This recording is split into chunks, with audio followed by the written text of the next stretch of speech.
Welcome to the Sober by Design podcast, where we explore the many pathways to recovery and a better life through conversations with a wide array of guests.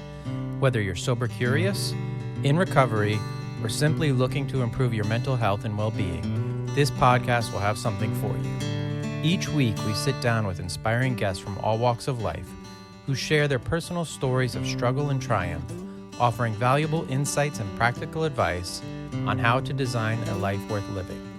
From addiction and mental health to spirituality and creativity, we cover a wide range of topics that are relevant to anyone seeking to live a more fulfilling and authentic life. So join us on this journey of discovery, growth, and transformation, and start designing a new life. Okay, everybody, welcome to the Sober by Design podcast. Today we have a special guest, somebody that I follow on social media, and also a host of a podcast, Stephen Kimball, who hosts the Sober Dad Crew podcast. And Stephen, if you wanted to just jump in and kind of introduce yourself a little bit further, and then we can dive into the interview. Sure. I'll give you, the basic stats. So I'm 52 years old. I've been sober for, it'll be 14 years in February. And I can, dig more sort of into that story as we go along. I got married for the second time in June. So I have 4 kids in total, ages 7, 11, 16, and 20, the older 2 being my biological kids. But folks who listen to my podcast hear me say this all the time. Those kids are all just my kids. I don't differentiate between the two. In my professional life, I run marketing and business development for an architecture firm that has 3 offices in New York State, and have lived broadly in the Ithaca area since 1998. Grew up in the great state of Maine, kind of lived some other places in between coming here. But that's kind of the high level about me section. Okay. Well, there's a lot there and a lot of similarities like we just talked about in our pre-interview, which is like 5 minutes for those who want to look behind the curtain on this podcast. So you mentioned you're 14 years sober. Not everybody I interview on this podcast has sobriety time. Some people are on here just talking about completely, mental health related things. But when I do have somebody who has recovery time, I do like to kind of find a little bit about how they grew up, where they grew up, and kind of what led you to the path of, finding your substance of choice. I think that while I don't love the drunkalogs, I think there is something interesting about maybe somebody finding a similarity in their upbringing to yours, right? Some through line. Yeah, I'm a kid of the 70s and a teenager of the 1980s. So, as a kid of the 70s, I remember my parents had the big jug wines in the fridge. I think it was Carlo Rossi Chablis for my dad and Rosé from my mom. It was a very large thing of wine. Those, and being a teen of the 80s was the Just Say No Nancy Reagan era, which is like a super non-productive approach to teaching people about drugs and alcohol. So I think that the era I grew up in, family gatherings, definitely alcohol was a centerpiece of those. It was totally normalized. There was cocktail hours when we'd visit my grandparents or when folks visited us. My parents had, wine pretty much every night, or other drinks and things like that. It was really of the times. I think my first drinks were probably 8th grade when I was sort of becoming this punk kid. Mm-hmm. But then in high school I didn't drink. Actually, I got very interested in jazz and was playing jazz, and sort of took the lesson of looking at people like Charlie Parker, who just went incredible talent, just destroyed. And then in college, I really it was like beers, hanging with friends in the pub. I went to college in Portland, Oregon at Lewis and Clark College. It was sort of the forefront of microbreweries a little bit. We'd go and get a beer or two. We'd play cards. We'd hang out. I think the problem drinking for me really happened after my kids were born and I was really started struggling with depression, and it really became this kind of medicinal thing. I mean, I really have not been drunk a lot of times in my life, but it was this in the evening, one glass of wine became two glasses of wine, became three glasses of wine. And it was the thing that helped manage anxiety and depression, albeit terribly, Mm-hmm. really badly. And there was a night, and I, just started therapy. I'd gotten on an antidepressant, and I remember just being at the dinner table and saying, I'm done. And I kind of felt like my grandmother was looking down on me a little bit and showing me the path ahead, which was going nowhere good. Mm-hmm. And I just stopped. Just cold turkey. I just stopped. I was done, and that was it. Okay. There were a lot of years of therapy along the way. Yeah. But that's I personally didn't do a program. I don't do a program. Yeah. But that was really something told me, you got to be done with this. It's not going to work. You're not the person you want to be. You're certainly not the parent you want to be. And I just sort of walked away from it. Okay. That's interesting. At that point, so you had started therapy, you had children. How old were your children at that point? Let's see. So that was like pre-divorce. So they were, maybe my youngest was 3, Mm-hmm. which would have made the older one 7. So she doesn't really remember too much, Mm-hmm. because she was so little. And I think the oldest one remembers some. Okay. But I was never stumbling around. Okay. But I was certainly not patient. Yeah. And not probably always kind, and not always probably a great partner. Okay. I got sober when my kids were 2. 1 or 2 was my youngest at the time, and then my older one must have been about 8. My years could be off. It could have been 7 and 1. I don't.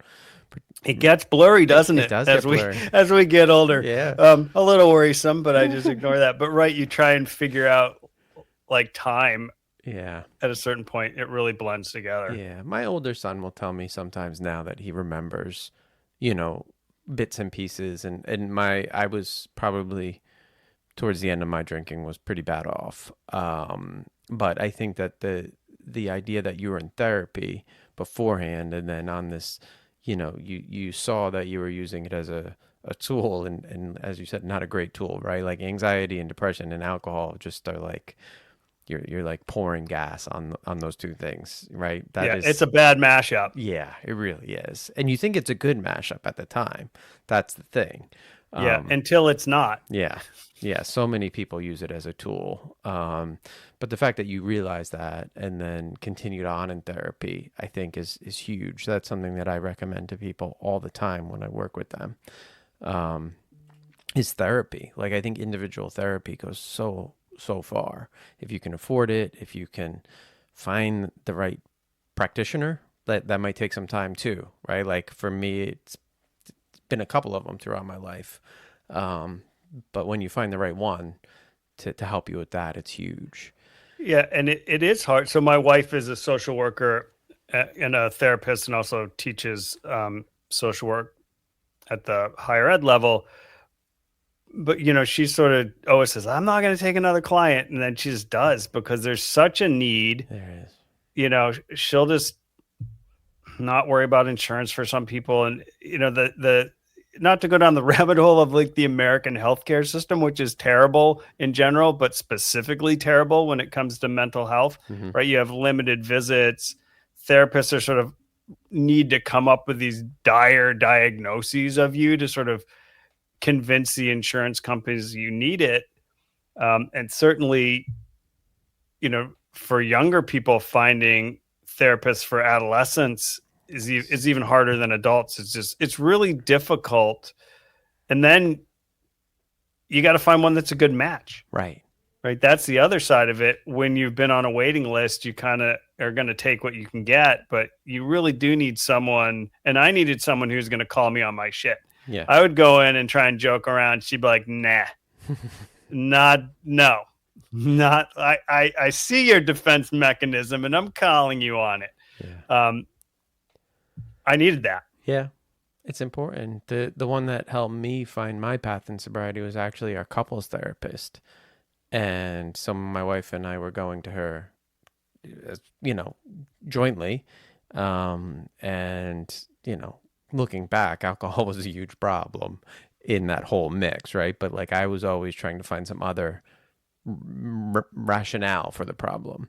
Can't be me. Yeah, no way. It's not me.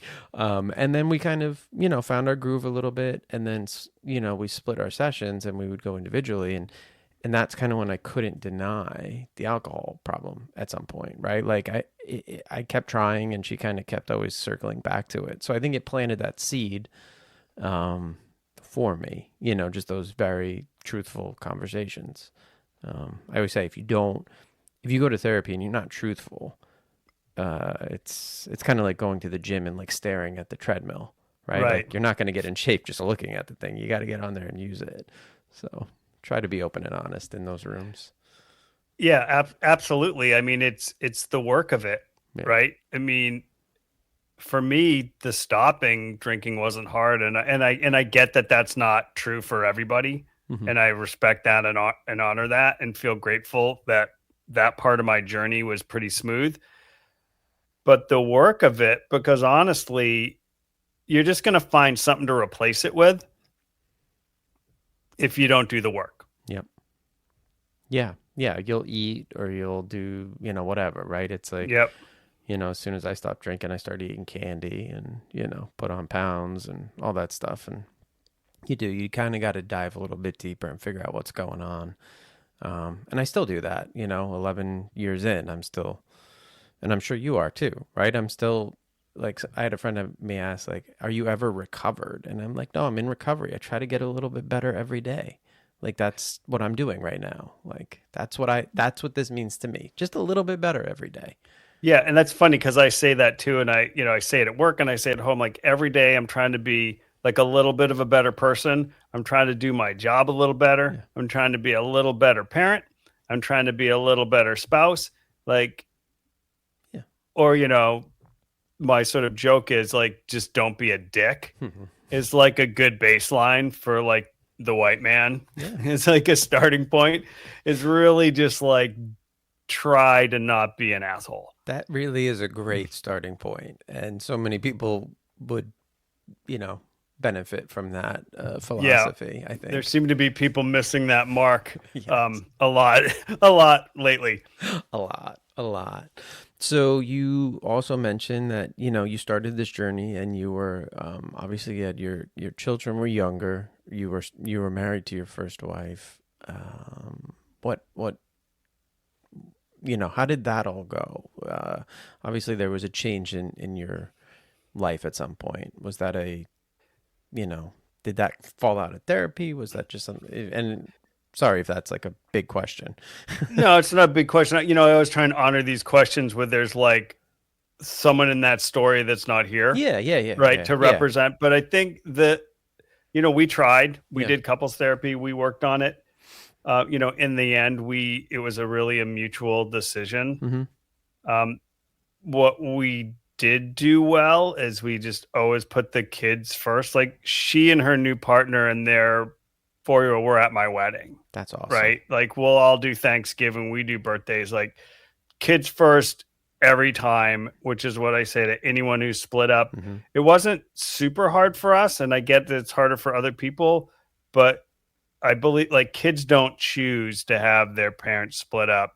Right. Maybe one or two along the way, some small percentage are like grateful for that, but most do not want to see their kids or their parents split up. So it was a mutual decision. My daughter, I think she was in preschool and my son was probably in 2nd or 3rd grade. Okay. And, then there was a lot of years of being, we were excellent co-parents, but still a single parent, and that's hard. Yeah. In a lot of ways, financially, Euro is on. There's not another adult in the house to like, if you need to tap out, you had a hard day, you need a few minutes. You're still making dinner. Yep. Um, Yeah, I can relate as the child in the divorce scenario, but I can tell you the couple times that my wife has to like go out and work and she's gone for 2 days in a row. It's like, wow, I definitely know I need a partner. If she's like down and out, like sick, it's like, yeah, just those times I freak out. So I can't imagine doing it for any extended period of time. yeah, and I sort of really appreciate that now being repartnered, Yeah. and also just how much easier it is to be a present parent when your partner in crime Yeah. is with you. It's still hard even with two, right? I mean, Yeah. it's the hardest job. I will say that. It's like I think I read it somewhere, like being a good parent is the hardest job, right? It's just tricky. Good thing it pays so well. Yeah, yeah. We've worked that cost out. I forget what it is, but every time Don't do it. every time my older son tries to parent the younger one, I'm like, "Have you paid your parenting fee for the day?" Yeah, because it's like $1 million. It is not great. Yeah. There's a big buy-in for a day of parenting. So if you're going to do it as the older sibling, do it early in the morning and get your money's worth. Yeah, or let them parent us, for a day, and I'll just ask for new sneakers all day long. All day long. I had that the really expensive ones. I had it yesterday. I took my youngest to get his ear pierced, and he went across to the sneaker store and was trying to convince me to buy him a new pair of Air Jordans. I was You're like, no, I just put a hole in your head. yeah, it's not happening. Yeah, I'm glad we all have the same challenges. Yeah. It's good to know that. Yeah, my oldest is a sneakerhead, so Yeah. parenting a sneakerhead kid it's real, man. And being the parent that's also like I'm a sneakerhead, and then my older son is, and I've created monsters. I didn't mean to. It just sort of happened. Yeah, we have a lot of like shoes. We're talking about putting an addition on. We're like, how big does the closet need to be for all our like clothes and shoes? And then I have like tons of records. So I'm like totally, I think actually collecting things and loving things is a great. Mm-hmm. You need things that you care about and that you're interested in, right? It gets you out of your head. Yeah. And that does connect to like sobriety. Oh, 100%. Yeah. I'm going to go buy some more shoes. Yeah. I think having those interests is important, and then like understanding that there's something outside of, drinking and the partying. And, I always say like focus on the other things. If it's shoe collecting and you go to, these sneaker conventions and that's your jam, cool, right? And it can be your jam for a year and then you're on to something else. But like fill your life up is the important thing.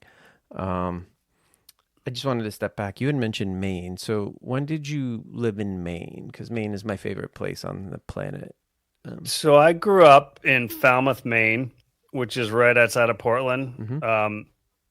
It's not as small a place as it was. Like I had 65 people in my high school class, so a small town. And I was born there and lived there until 1990 when I went to the West Coast for college. And my mom grew up in the Pacific Northwest, so I had family out there, and my folks are still there. They're still in my hometown in a retirement place. So, my mom's got Alzheimer's, so that's just really rough. So we were there this summer, and we're looking at, a winter trip. Okay. To Maine.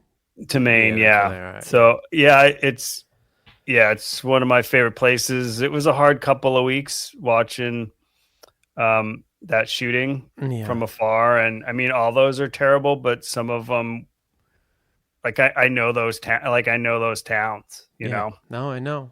Same here. I mean, we've been going up there for 20 some odd years as visitors, and we're there multiple times a year. We have family. We have family in Saco. We have family in Yarmouth, and friends in and actually a little bit further west too. But they're all over. And that shooting, definitely, my wife was very affected by it, right? Because she's like, that was our safe place. Like, that's where we went to Yeah. get away from all this. And then it was there. Yeah, that one hit And harder.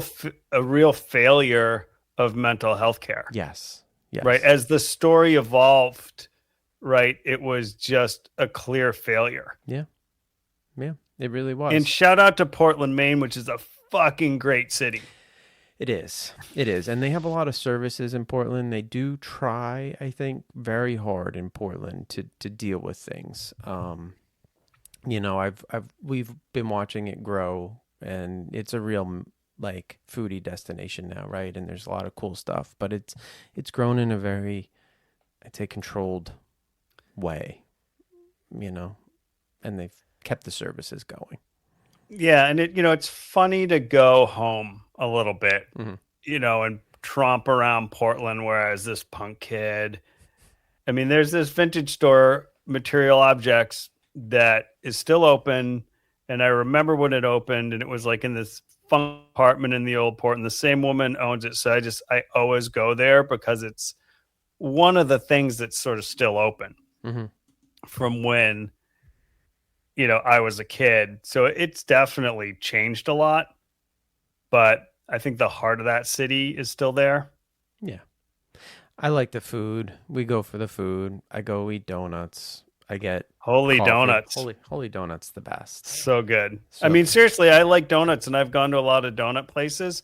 Holy donut, really, the potato donut, everybody. It's on a different level. I mean, we've Yeah. tried all the other ones that people say are good there, and I just can't wrap my head around another one. So, and coffee, great coffee spots in Portland. Yeah. Yeah, it's definitely a food experience for us. That's kind of what I do for every week in Thanksgiving time. I just go eat my way around Maine. Yeah, that's not a bad thing to do. And, seafood is just so good and so fresh. It is. It is. Yeah. So now you are in a new relationship. You have, like you said, an extended family. You are living for 14 years without alcohol in your life. How are you managing the day to day? Like, is it through therapy? Have you started to do other things? Like, what are some of the tools that you're using on a consistent basis to keep yourself going? And from what it sounds like, it's not so much staying away from, alcohol. It's keeping that mental sort of stability. Yeah, and I think a number of things. I think there was a point along the way where I had this sort of epiphany, and I'd been sort of defining myself as someone with depression in my head and having alcohol use disorder and all these things. And then I realized, I need to start defining myself by the other side of it. Like, what are my successes and what do I want to be and do? And I think that reframing was really valuable for me. I don't do therapy now. At a certain point, I didn't need the antidepressant anymore. I think, and I don't do this enough, meditation is a great tool. I try and every afternoon at work, I take a walk. It's like good for just my general physical health and mental health, and it's a good tool for me to then be refreshed to get through my afternoon at work. I have a pretty stressful job with a lot of deadlines all the time, so it's that can really stack up. But I think the biggest thing I try and do, and my grandmother always talked about being greatly blessed, and which I have tattooed on my body, and it's about being grateful for what you have and waking up with gratitude and trying to carry gratitude through your day. That to me is a huge tool. I think being a dad is so fundamental to who I am that process also helps kind of keep me even keeled, even though sometimes it's definitely hard. And we've done this family blending thing, which is generally, I think, gone well. Hmm. It's not easy, and we always talk about being intentional and trying to live with intention, and I think that also is important in my day to day. It's been long enough, and I dug into that work that it's not that it's just like a piece of cake all the time, but I figured out along the way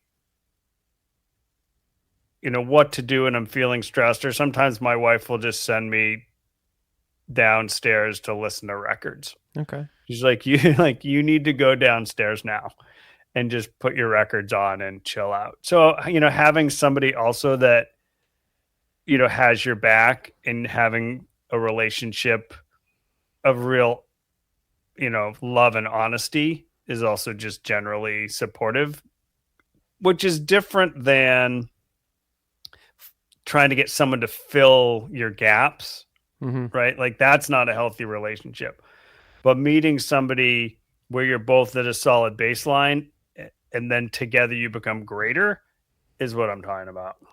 Yeah, that's true. That's hard. I mean, I think sometimes people do try to fill gaps, and you know, um, I think my wife and I both came out of maybe households where we didn't see good role modeling either. So like we came together at a young age, probably didn't do the relationship thing right and learn how to like be in a relationship well into our marriage. Right. And then people would look at us and say, like, hey, you guys got it all together. And it's like, yeah, this didn't just happen. Like, this was like a lot of work. Like, there was, Yeah. there was a lot of things that happened prior to this and continued to be work. We work at that. It's not just like we wake up and everything's great. And sometimes we screw it up. Sometimes we do fill those gaps still, and we do default to bad behaviors and those things. But again, to get better the next day or, during this day is the goal.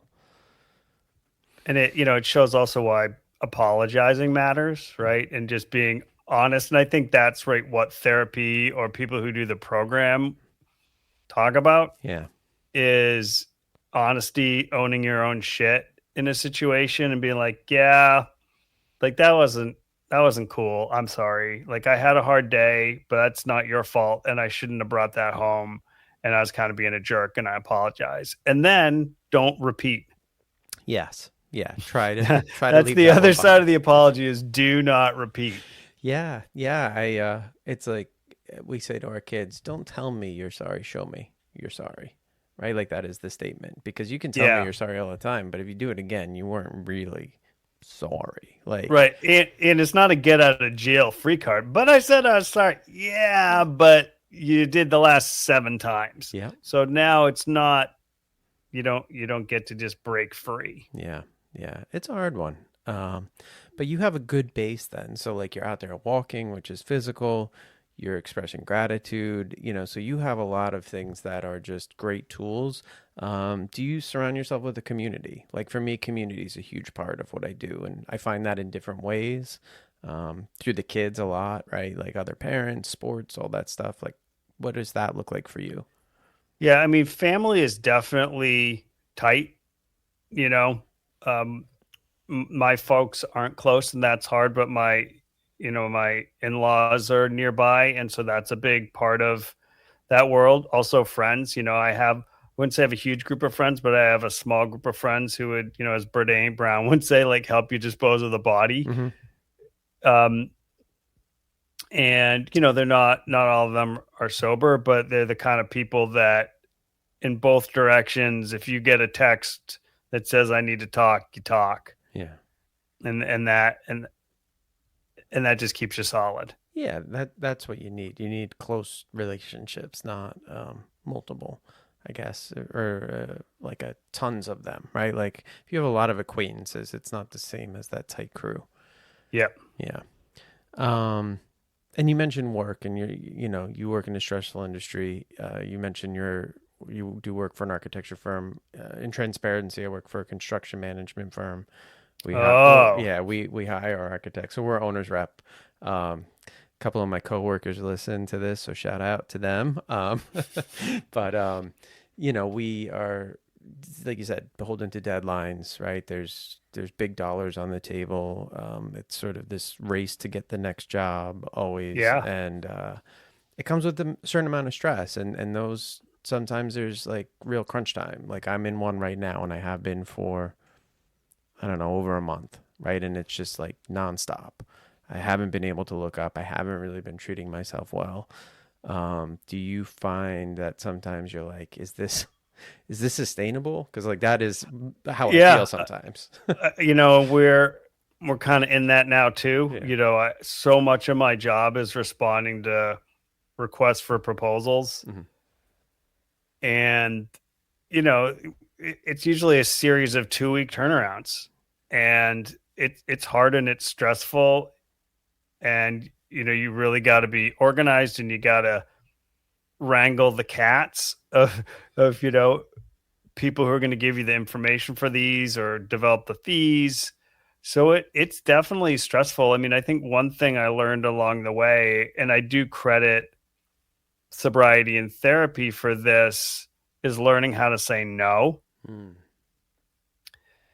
or at least pump the brakes at work, which Stephen of a younger version of me, or a less centered and mentally healthy version of me, would not have done. But I have a phrase I'll say to people: the physics of time is real, and you can't do everything. And if you try and cram more things in, something's going to suffer. Yeah. Like last year at this time, my one staff member was on paternity leave, and it was really hard, and some things fell through the cracks, which is not what happens. But it was just me trying to do two people's jobs for months, and it was really hard. So there's times when you're like, damn, like I just want to go like make coffee for people. Yeah, I say that all the time.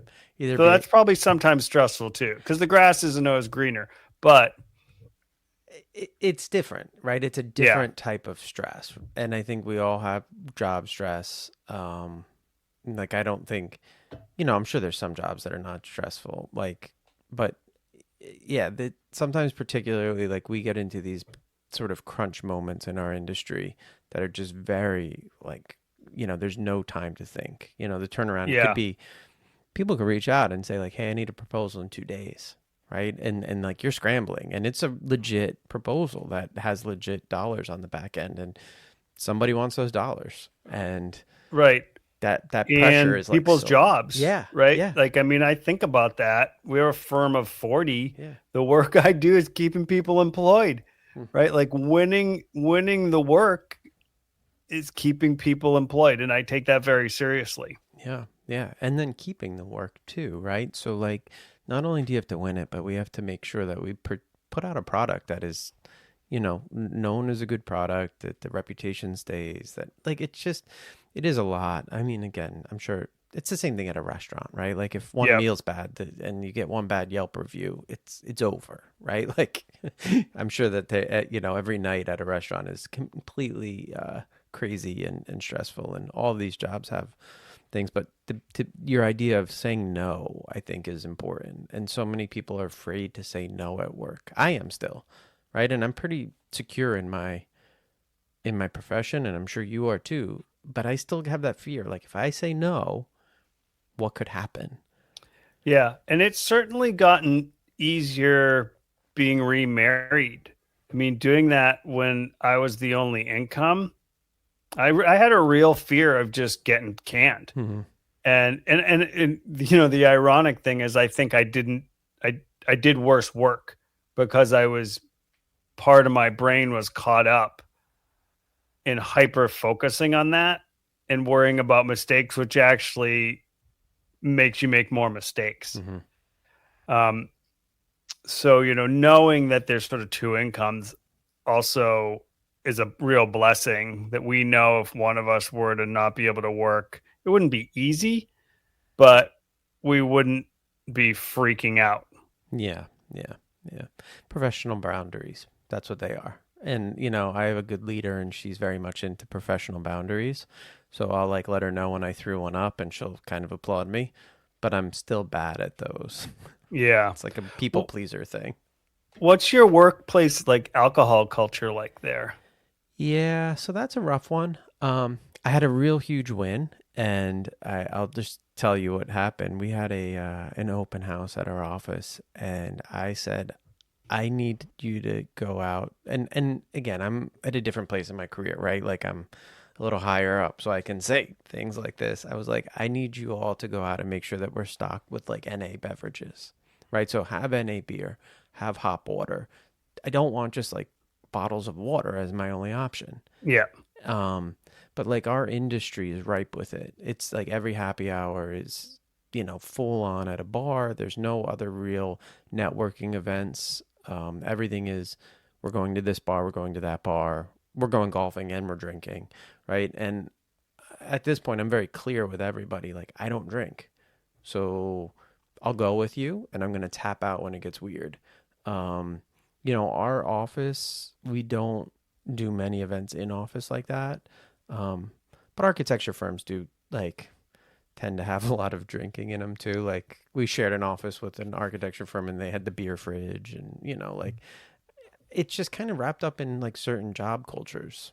And then the construction industry itself, right? Like if I go out with tradespeople, they're going out and they're hitting it hard. I mean, that's just the reality of like that industry too. Right. So Or client, entertaining clients or yeah. whatever. Yeah, like going to that dinner and everybody's ordering the fancy bottle of wine, right? Like on the back end, what I do is order a good dessert. Um, Yeah. that's just kind of how I roll. Like Yeah. it's been a challenge, but I own it. I don't hide it anymore. How do you feel about it? Yeah. I am open about it. I've definitely had experiences in different places at a different architecture firm that worked in some different, worked in more the K-12 world. Hmm. And there was definitely like a lot of whining and dining with that. And there's some high up people at that company that they thought it was weird that I didn't drink. And I think it created stress and limitations for me there, which Mm. was one of the reasons I left. And I don't know if that's their own, they didn't like the mirror that I represented by not drinking or what it was, but it was really, really alcohol centered, and I didn't like it. So where I am now is not so much, but I like you always want to make sure that there's options and interesting options, right? Yeah. There's so many interesting things out there to have now that's not like Sprite or a bottle of water. Oh yeah. Yeah. I mean, I love hot water. It's my big go-to drink, and there's a couple different brands of it. I just like bitter flavors. So Hmm. for me, it was a huge thing, and so I had them buy them. Right, like that would not be a thing 2, 3 years ago at an office Right. party. I'm not like a big NA beer person, but I made sure that we had them. And walking around that event, I saw people drinking NA beer. So like, Because they're all going to be driving home. yeah, yeah, people need other options, and I think it's a safe option. To be honest, I don't love the idea of drinking at work in general. Um, Yeah. I just kind of find it weird. Like there's a firm down here. It's like a smaller competitor of ours, and they have like a bar in their office, like a full bar. And it's Yeah. like it always struck me as odd of like, why would you have that? Right. Like I wouldn't wear a Speedo to work. Right. Right. Yeah. So why would I have a bunch of drinks? Which is maybe like a weird comparison, but I was trying to think of a good comparison. But to me does not seem like a healthy workplace culture to have a bar. But a lot of the tech companies and all that stuff, a lot of them have that stuff. Yeah. And we used to, I mean, people used to smoke in offices, right? And that doesn't Right. happen anymore. And maybe down the road, this will come about, right? Where we're saying like, this isn't a good idea. And I think, again, I have a lot of faith in the younger kids, like kids like that are 18 years old right now. Like my older son, like I have a lot of faith in that generation that they're just going to fix some of this stuff.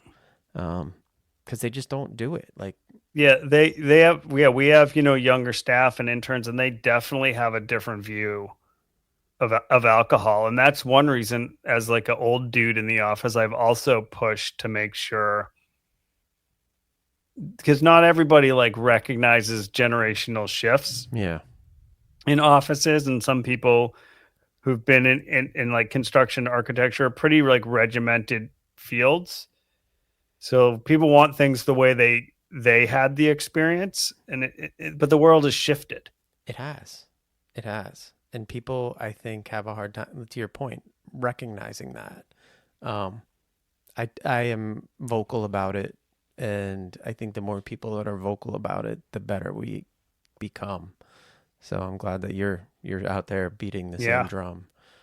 Um, you've mentioned music a couple times and records and stuff, and I was on your Instagram. I saw a couple things on there, and I saw some of your records and the bands, and you had Run the Jewels and Bon Iver and a bunch of great bands that I love too. Um, I don't find many people that kind of go from Run the Jewels to Justin Vernon. So how did your musical tastes kind of pop? It's fun. So, I grew up in like what I would call the NPR house, a lot of classical music playing all the time. But my parents, being of the generation they were, and my parents are sort of funny. They got married in 1963. My dad was in the Air Force. So they were like a little too old to be hippies, you know? Mm-hmm. Um, but there's this sort of core of records in that house outside of that. My mom had a bunch of Dave Brubeck records. On the jazz side, there's some Beatles records. There's some Simon and Garfunkel stuff. So that kind of always circulated with me. And it's funny, I was thinking about this recently because my wife is at a conference, and so I watched the David Letterman U2 documentary Yep. thing. And U2 is not really a band I listen to much anymore, but I remember being in middle school, and on TV was there that concert at Red Rocks, Under a Blood Red Sky. And I was like, what is this? And that led me to The Clash. And that just kind of opened everything up after that. And in that time, like other stuff coming out was like Purple Rain came out then. Like some incredible stuff came out that really set the stage, and David Bowie. So those things sort of became this fundamental groundwork of like listening broadly. Mm-hmm. Like I still listen to a pretty broadly. So I've got like jazz and classical in my mix here. I've just always been interested in finding something new. I think my criteria is basically like it needs to move me in some way. Um, the political side of things like Run the Jewels really is important to me too, as someone that, trends way to the left. Mm-hmm. So some of that music, and I think, The Clash was pretty formative for me in that, being this young punk kid, and actually helped me kind of focus on not just like rebelling randomly, but actually being critical in a thoughtful way of what wasn't working and trying to be solution based around that, which is like a really long answer to music.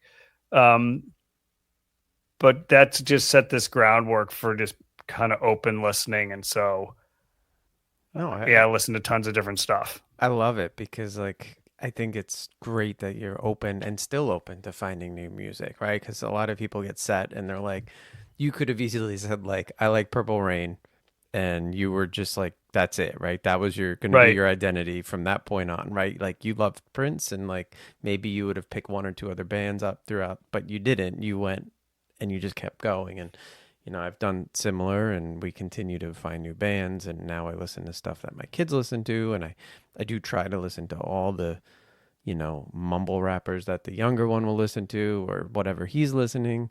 And now my older son likes folk music, and I listen to all his stuff, and his taste probably line better with mine. But like we can all agree on like, Jay-Z's great, or Right. something like that, right? Like there's a common ground that we can find too in our tastes. And for me and my wife, like music was a huge part of, and it still remains a huge part of who we are, right? We try to get to one live show a month. It's hard, but we try to do it, and Yeah. and we're trying to get the kids to experience that as well, because it is such a great art form. Yeah, we actually met during COVID of all things. And so one of the things that we did was build it's like the weird modern version of a mixtape Mm-hmm. because you don't do that anymore. But we, set up a Spotify playlist that we both put stuff on that we loved. And so that was like one of the things we did, and being, meeting in a pandemic and then also both having kids and schedules and all that back to, intentionality, but having that playlist that you could listen to like really was a pretty formative piece of our relationship. Yeah, I can imagine. So, you can tell a lot by what music somebody listens to, right? Like there's certain music that I just can't like grab onto, and then I'll see the people that listen to that music and I'm like, it's probably not they're not going to be my friend, right? Like I could just kind Yeah. of tell, like we're not going to have a common ground. Like we can't meet. Um, and I'm sure people think that way about me too, right? Like if I'm driving down the street and I got, Wu-Tang Clan on, like my neighbors don't love it, right? Like they look at me and they're like, and I am a square peg in a round hole where I live. Like I don't fit in, and I don't know how Ithaca is, but I live in a pretty non-liberal area, and it's just tough. It's a tough area for me, and you know, it's my musical tastes and how I dress, and if I wear my Bernie Sanders shirt out, somebody's not gonna love me. Yeah. So I don't live in Ithaca now. I live in a much more rural kind of conservative place. And so it's interesting to try and like similarly I don't necessarily fit in, but I also try and be part of the community, Oh yeah, and talk to folks. And I've said on my podcast a lot, people got to talk more, whether you agree or not, right? You got to talk. The sports field's a great place for that hmm because you're all there to watch your kids.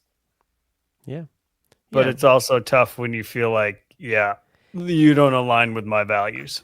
Yeah, I mean, listen, I think people are pretty clear of who I am most of the time. I wear rainbow Crocs. I don't wear my work Timberlands out. I could easily just kind of chameleon myself into the community, but I am very clear as to who I am. And then I'm also vocal, right? And I volunteer, and people know that they can count on me in the community. And I think that maybe to your point is the message, like yes, I might be different than you, but I am going to help you when you have a problem.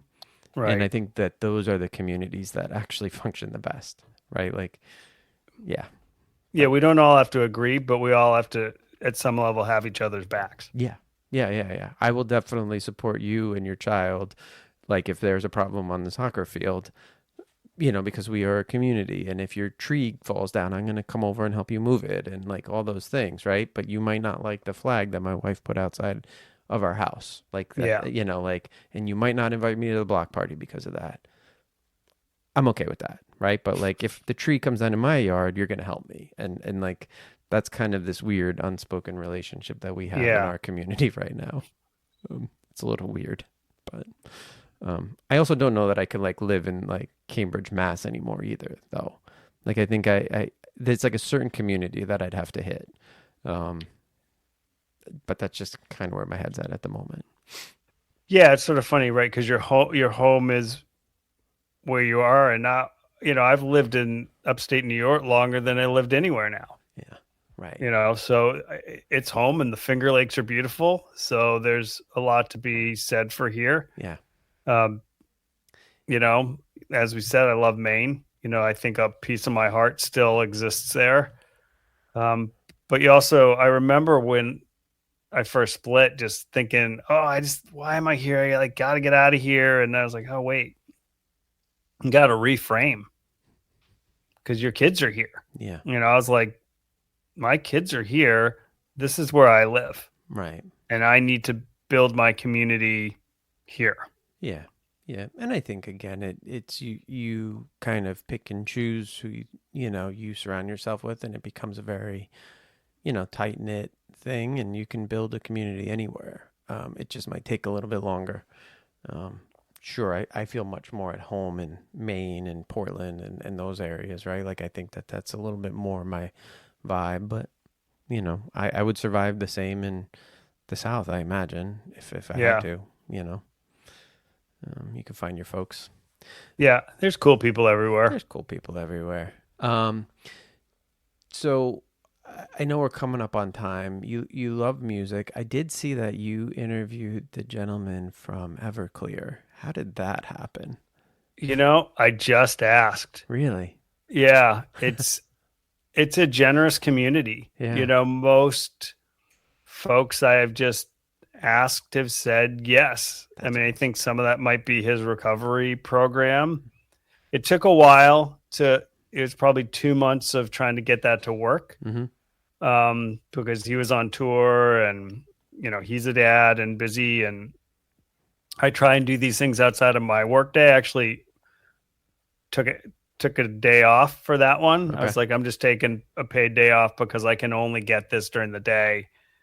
And, and I'm very clear on my work lines, like what does and doesn't happen at work and personal doesn't happen there. Yeah. So yeah, it's funny. I just asked. That's awesome. Yeah. Yeah. I mean, that their big album hit when I was a freshman in college. So like their songs sort of stick out in that. Yeah. So I was in that Portland pocket. then too. Yeah. So it's funny. I worked in a bookstore, and the bookstore owner's son was one of their tour managers at one point, but you would like see him around town, Yeah. As they were just sort of blowing up, huge. Yeah. Yeah. It definitely. And it was a cool time to be in the Pacific Northwest too, because there's just a ton going on musically. Yeah. Yeah. That was a great Pacific Northwest time. I mean, that was like all the music was coming there. Yeah. That was crazy. You mentioned, the political activeness of the Run the Jewels guy. Have you watched the Killer Mike doc on Netflix, like his little show? I have not. Okay. I don't know if it's still on there, but it was a very interesting show that he put forward. He's just a very interesting dude.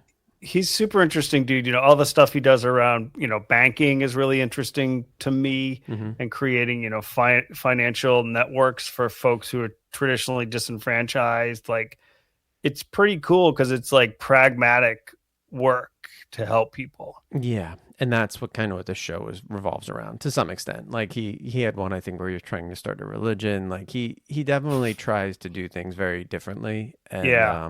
But I do love his idea, and he focuses very local too. So like he knows that he can affect change locally, and that's where his focus is. Like obviously he has a national presence, and he was big with Bernie and all that stuff. But I really like Killer Mike quite a bit.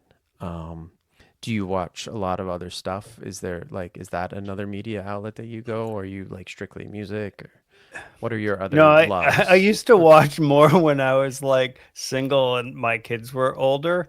I'm a sci-fi guy, so I definitely try and work my way through the various Star Wars seasons and series.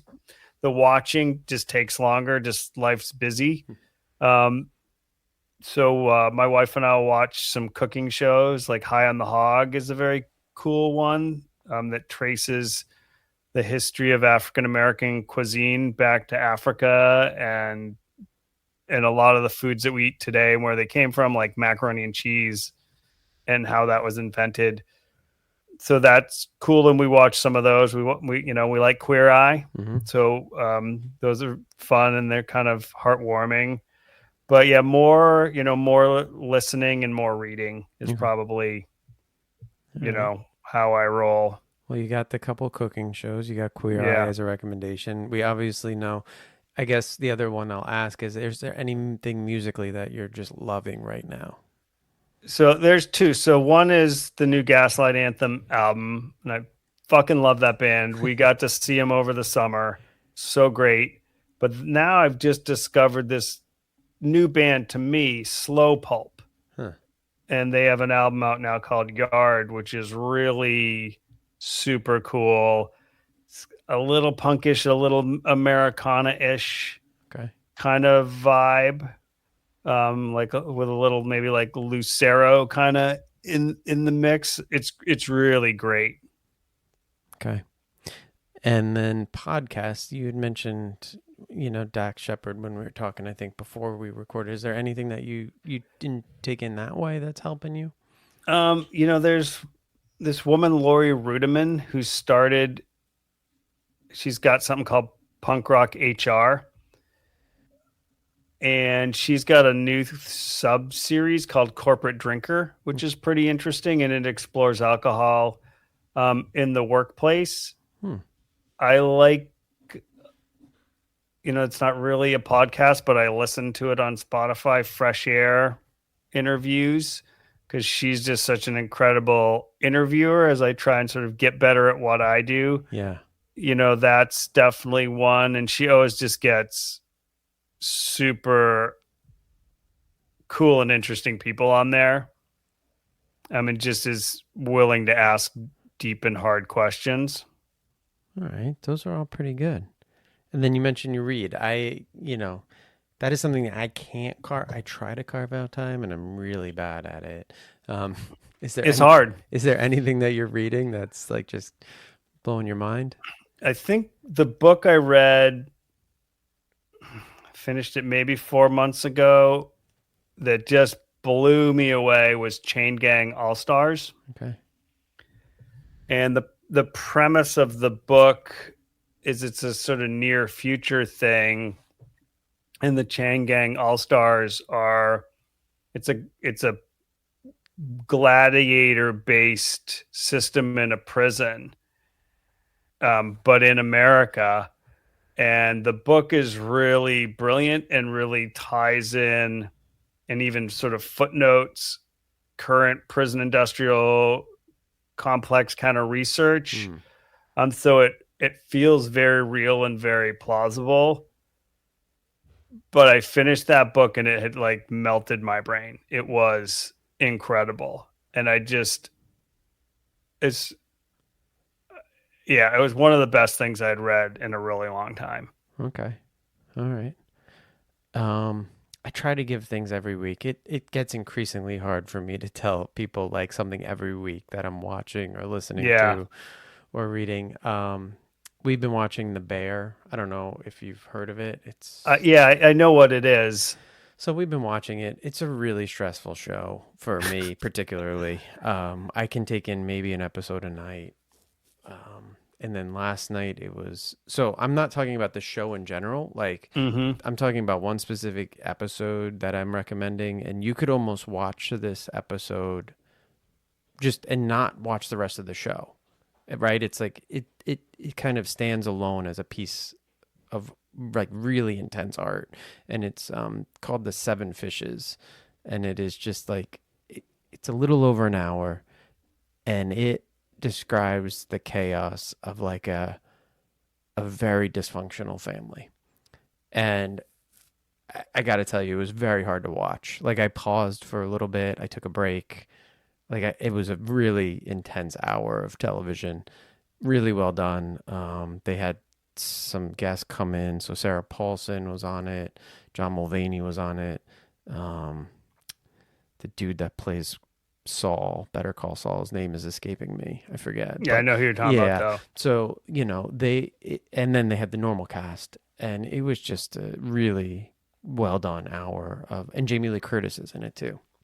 Really well done hour of television. So again, you don't have to even, I mean, it would help to know what's going on in the show, but you can almost watch it as like a movie.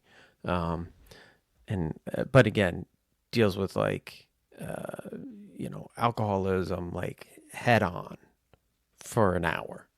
And it's like, it hits so realistic. It's like if you lived in a household like that, it's what it felt like. Yeah. I mean, and it's like, it's insane. Like how true it was. Like I kept looking at my wife. She was looking at me. Like we were, and this was more about like how I grew up a little bit, and, I don't want to tell her story, but like, it felt very similar to like how I grew up at points in time. So that was a good show. So, again, watch with caution. And then music wise, I got really nothing crazy to put out there. I've been listening to a lot of a band called Goose. I've probably mentioned on here, my brother manages musical acts. Goose happens to be one of them. Mm-hmm. And they are on tour now in Europe. And they actually have a side project called Oreobolo or Oreobolo, depending on who says it. And it is like their acoustic version. And that's what I've been listening to a lot of. So, Cool. yeah. They are touring over there last night. He just sent me a picture. They bumped into Noah Khan. Noah Khan was at their show with Mount Joy. So Mount Joy and Noah Khan were in the same area as Goose, and they were all in the same building. So, sometimes I get some interesting pictures from my brother. Like, send me pictures. Yeah, that's fun. Seems like Europe's still a place where you can kind of tour and make money touring. Yeah. I mean, Or not make money. I don't know. It's tough to be a touring musician now. yeah, I think that, and again, like my brother's doing really well for himself, and I think he's, found a real niche. I think most of their bands, and I don't know the business model that well, but I think you're either making it on like hitting big in a commercial, right, and having your music licensed, and then the other option is like the merch, like how well you can sell your merch at these shows. I think is the key, and they do a very good job of it, right? Mm-hmm. Like there's always a new poster, there's a special shirt, there's a special this, and then the music is sort of, I think the touring revenue is hard. Because you have to pay so many people, right? Like there's the lighting, it's a pretty intense show. There's a lot going on. I interviewed Dave Hawes, one of my earlier episodes. I don't know if you know him at all. It's kind of a folk punk, and he's like, "Yeah, man, I run my touring thing like a deli. It's a business." Yeah, it is. I mean, I like I said, every job's stressful. Like my brother basically just goes to concerts, but like, it's a job, right? Like, he's stressed, and he works more hours than I do. Right, and he's probably always away. Always away. I mean, he's gotten better at it as he's gotten a little bit more stable footing, but he's away a lot. Like he has a house in Denver, and I don't know how much he's there. Right now he's in Europe. Obviously, he went on this tour because it's a big thing. But he'll be away for weekends at a time, at festivals, because they'll have multiple bands there, or if they have a big event somewhere, he comes in. There's stress around every job. So but I the last thing I always ask anybody is like just sort of like a parting sort of advice, a short little statement that you think could help somebody who's either struggling or just finding their path in recovery. And it's sort of the gratitude piece, but it also is like, I firmly believe there's always light at the end of the tunnel. It might not be super bright, but if you just got to keep pushing forward. It goes back every day a little better, and there is a way through. I'm not saying it's going to be easy, but there is a way through, and there's help out there. Like you can get help, and there's community. Yeah. I think that's a great message. Well, Stephen, I appreciate the time again. Sober Dad Crew podcast. I'm guessing we can listen to it just about anywhere. Is any platform? It is, but soberdadcrew.com is the website, so it's all there. That's got all my social media links, but anywhere you listen to podcasts, you can find it. Okay. And I will make sure I link everything in the show notes. I really appreciate you taking time to be on the podcast with me today. It's very similar folks. It was when I was looking through the social media, I was like, man, it's like we're kind of the same hobbies and interests. It was weird. Yeah, if I still had my beard, we'd even have like the same beard. So a lot of gray. So sometimes I can't handle it anymore. So I shave it off. That's what happens to me too. I like I never take it all the way off. I trim it, and then I start to grow it out. I'm like, oh, it's too gray. Yeah, I do that all the time. It's hard. It's hard. It's a struggle. Yeah. Well, everybody, thanks for listening. If you could like, subscribe, do all those podcast things, review, it helps. And we will talk to you next week.